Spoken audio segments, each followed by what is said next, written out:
everyone, it's John Gualtieri here with this week's Power Shot. A couple of weeks back, we talked about 3 questions that we want to ask a seller when we want to solicit a price reduction on one of our listings. We have a changing market here. We need our price reduction skills to be sharp.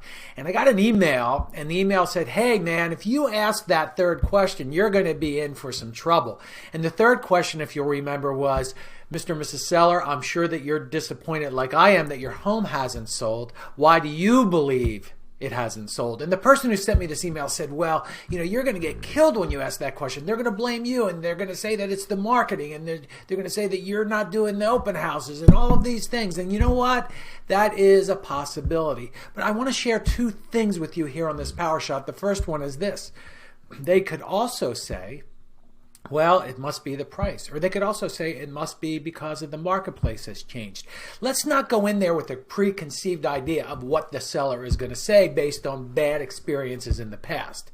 Oftentimes, the seller will say the truth. It's overpriced, or the market has changed, or whatever. I haven't done any of the things that you asked me to do to get the house ready for sale. Now, if they do go off and tell you it's all your fault, what I will tell you in most cases, that's a really good thing. You need to let them get that emotional stuff out of their system. My coach used to say it's tantamount to giving people an emotional enema. Let them vent, let them get it out of their system, because as long as they're carrying that stuff around, it's going to be really tough for you to get a price reduction from a seller.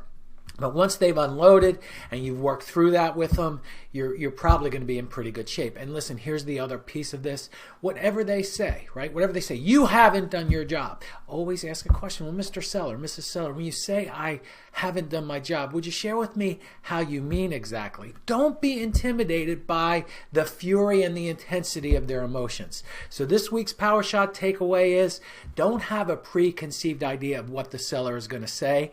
And if the seller does have an emotional diatribe, that's a good thing. So get out there, chop wood, carry water, do it like you mean it. We'll see you next Power Shot. God bless you.